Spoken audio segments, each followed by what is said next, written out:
You come to England one day and you're like, I don't understand anyone. What language are you speaking? What accent is this?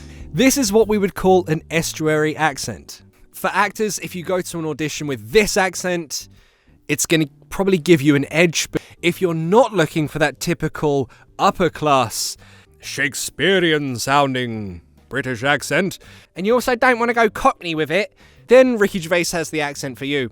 This accent is going to be the easiest to break down because his accent is the most similar to mine. So let's break down the voice and accent of Ricky Gervais. Glottal T's, yep, quite common. Ricky Gervais especially uses glottal T's everywhere. I've thought about this a lot. Including in words in which the T is separated by two vowel sounds. When I started out, I was sort of a writer-director. Traditionally, you probably wouldn't do that if you wanted to sound smart. But that's how people see accents in England. So better, hotter, he would pronounce as better, hotter. This is as good as it'll ever be. It's not like I'll get better, do you know what I mean? This you'll find super interesting because no one talks about it. And that is that with this accent, it's very common to change the word something to summit. Summit. I'm gonna tell you something, right? One thing that is super interesting is that remember be not and have not can be changed to ain't. I ain't late, you're late. Well, with this accent, ain't is taken one step further. It's contracted to in. I'm not late. Might sound in this accent like, I ain't late, you're late. Or a sentence like, I haven't got any. I ain't got any. Well, I've got £50,000 saved. You ain't. Another common but quite overlooked characteristic of this accent is when a sentence finishes with want to, for example, yes, I want to, you would contract it to wanna, but it doesn't sound like wanna, it sounds like wanoo. Yeah, I want to. And I will if I want to. So if you're thinking that, wanna can sound like wanoo, then surely gonna can sound like gonna. You'd be right to think that. Yeah, I'm gonna. This is very common of estuary accents. Again, we're not dealing with an upper RP or even an RP accent here. The H sound. Sometimes he drops the H, sometimes he keeps the H. So he might say hello, or he might say hello. For him, sometimes yes, sometimes no.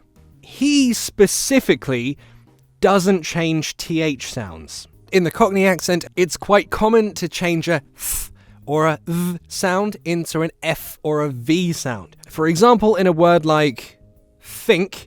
Because I think it was this song. I don't think it was Rolling in the Deep. I think it was Someone Like You. Specifically, Ricky Gervais doesn't do this, or at least I've never heard him do it. You haven't thought it through. Words in which the L sound finish the word or come before a consonant sound, that L becomes an L sound. So, for example, I'm ill would sound like I'm ill. If I could make people ill through thought, I would. Because that L sound finishes the word. Ill. Ill to ill. I will becomes I will, and so on. An RP accent might not do this. So, for example, the word film might have a very audible L sound. However, in this accent, the L is changed to a W, so film becomes film. Particularly with a film, and if I do a film... Film.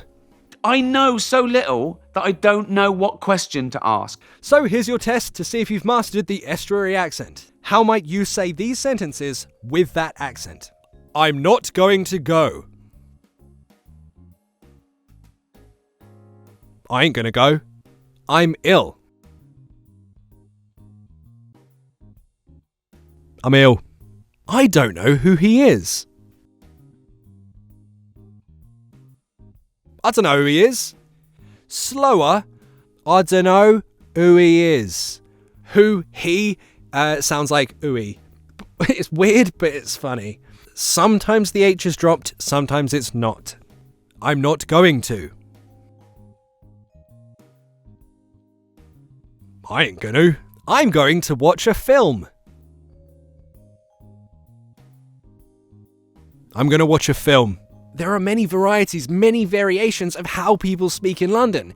This is just one of them. Which famous voice, which famous accent would you like me to break down next? Let me know in the comments and I'll try and include it in the next video. See you later, mate.